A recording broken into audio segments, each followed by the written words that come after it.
جی السلام علیکم اسٹوڈنٹس. حضرت عبداللہ بن حذافہ السہمی رضی اللہ تعالیٰ عنہ کون ہیں، ان کی وجہ شہرت کیا ہے، اور ہمارے لیے بزنس مینجمنٹ کے کیا لیسنز ہیں.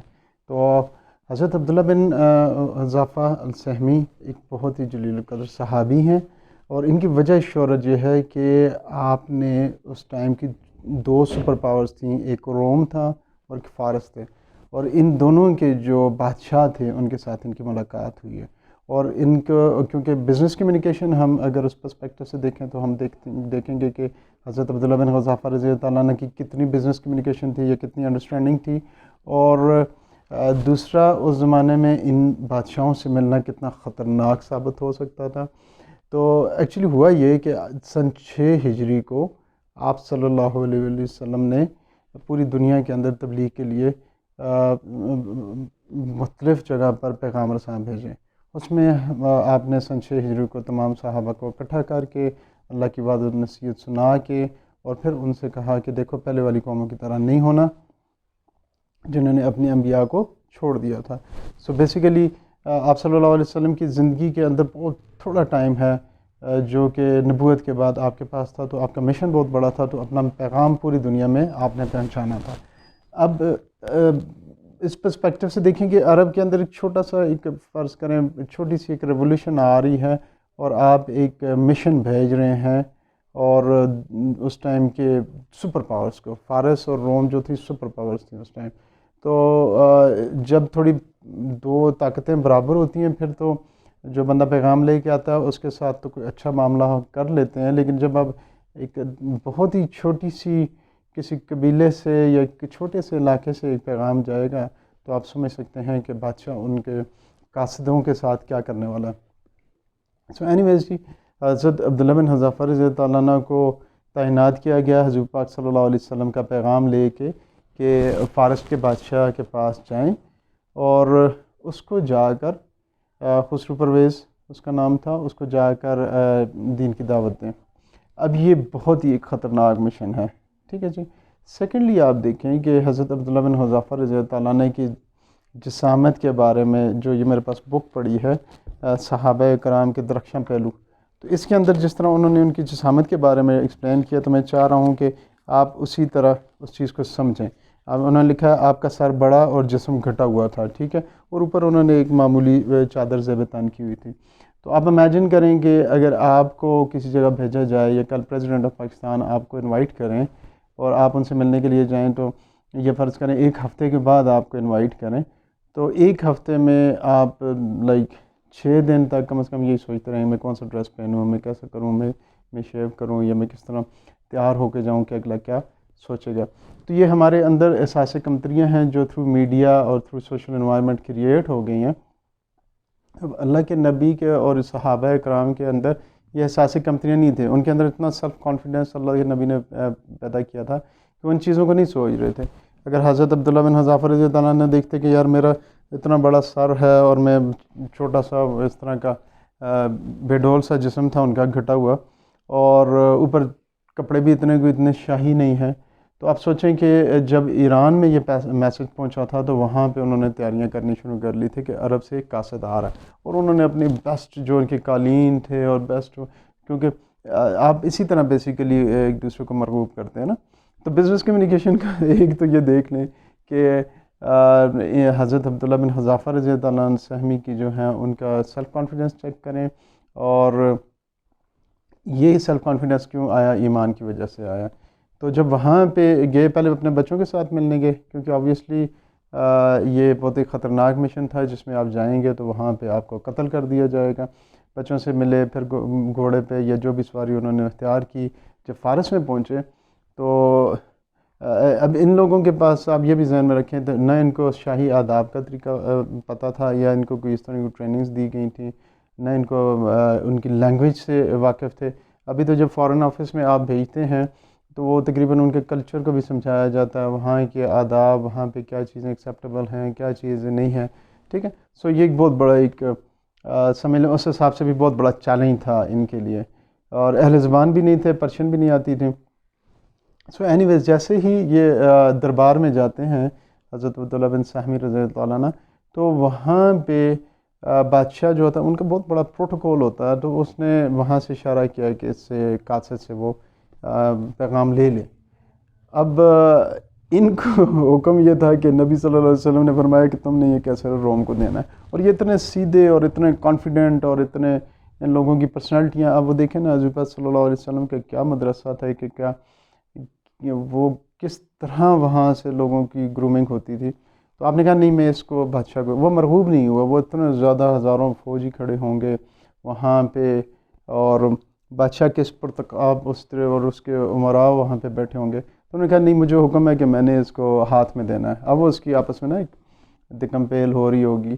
تو کیونکہ وہ قاصد ہے وہ اپنے بادشاہ کا حکم مان رہا، اور آپ کہہ رہے ہیں کہ نہیں میرے آقا نے یہ حکم دیا ہے کہ میں اس کو ہاتھ میں۔ اس نے پھر پوچھا کہ یہ کیا کہہ رہے ہیں، تو انہوں نے کہا یہ کہہ رہے ہیں کہ مجھے حکم ہے کہ میں ہاتھ میں ان کو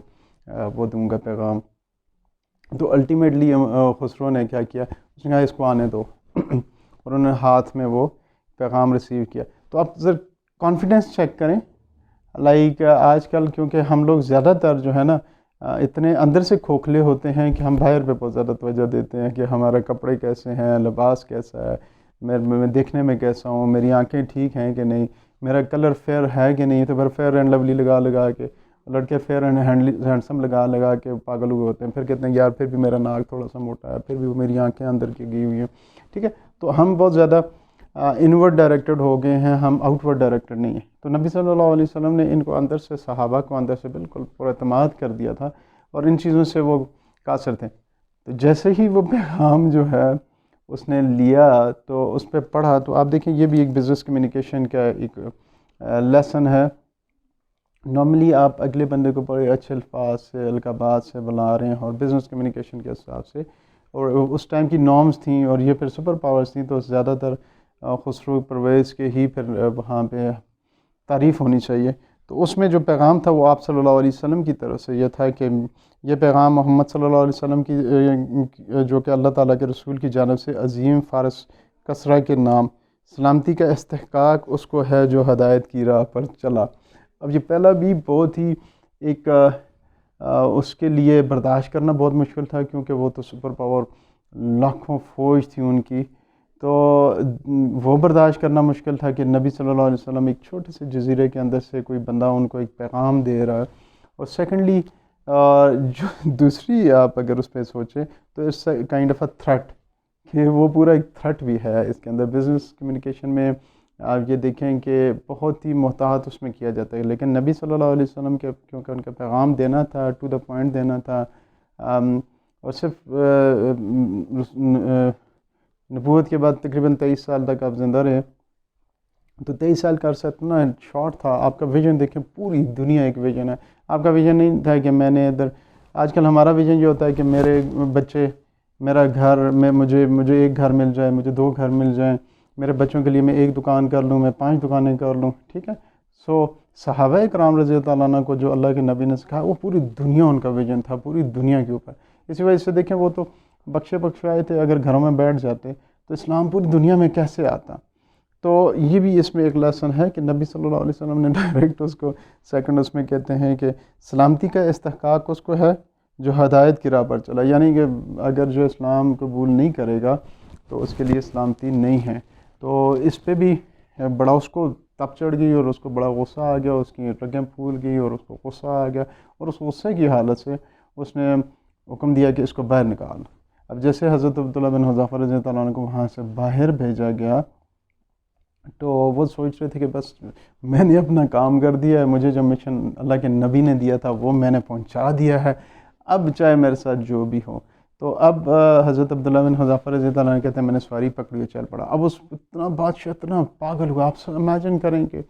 ان کا فرعونیت چیک کریں، اس کا تکبر چیک کریں، تو اس پرسپیکٹیو میں تو بہت بڑا ظلم تھا اس بیچارے کے ساتھ۔ تو اس نے کیا کیا کہ آپ کے پیچھے بعد میں بندے بھیجے کہ جاؤ اس کو پکڑ کے لاؤ۔ تو اس ٹائم تک اللہ تعالیٰ نے ان کو کیونکہ محفوظ رکھنا تھا، تو آپ اس علاقے سے نکل چکے تھے، اور وہ ان کے سپاہی واپس آ کے انہوں نے کہا جی ہمیں وہ ملا نہیں، کہاں پہ چلے گئے۔ سو اس کے بعد جب اس کو غصہ آیا تو اس نے کہا کہ آپ اس طرح کرو، وہاں پہ جو جرنیل تھا اس کا بازان نامی اس کا جرنیل تھا، اس کو اس نے کہا کہ آپ جاؤ اور جا کے اس کو بندے کو پکڑ کے گرفتار کر کے لے آؤ۔ اب باذان نے وہاں پہ دو اس کے جرنیل تھے، ان کو بڑے اچھے، ان کو کہا کہ جاؤ اور ان کو پتہ کرو یہ عرب میں کون ہے، یہ چھوٹی چھوٹی علاقے تھے، جا کے ان کو گرفتار کر کے لے آؤ۔ اب یہ اگر آپ ویسے ہیومنلی سوچیں، ہمارے تو نبی صلی اللہ علیہ وآلہ وسلم ہیں، لیکن کتنا بڑا ایک مصیبت ہے کہ ایک سپر پاور آپ سے خفا ہو گئی ہے اور وہاں سے انہوں نے بندے بھیج دیے اور نبی صلی اللہ علیہ وسلم کو گرفتار کر کے لے کے جائیں۔ اب یہ لوگ جب وہاں پہ مکہ میں گئے تو وہاں پہ مشرکین نے جب یہ دیکھا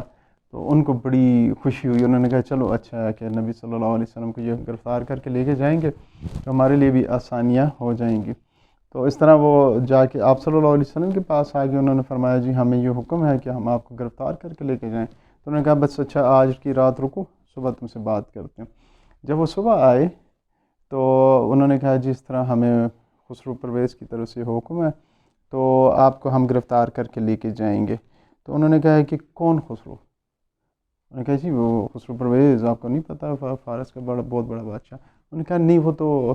خسرو پرویز تو مر گیا، اور اگر خسرو پرویز ہی نہ زندہ رہے تو پھر بھی تم مجھے گرفتار کرو گے۔ اب یہ ایک نبوت کی جو بات ہوتی ہے نا، جو ایک علم غیب سے اللہ سبحانہ تعالیٰ انہیں بتا دیتا ہے، تو یہ انسان کو ایک ششتر کر دیتی ہے کہ یار یہ بات کیسی ہے، ٹھیک ہے، کوئی ایک روحانیت بات ہوتی ہے، ادروائز ہم جیسا عام بندہ کوئی ہوتا ہے تو it can be a bulb.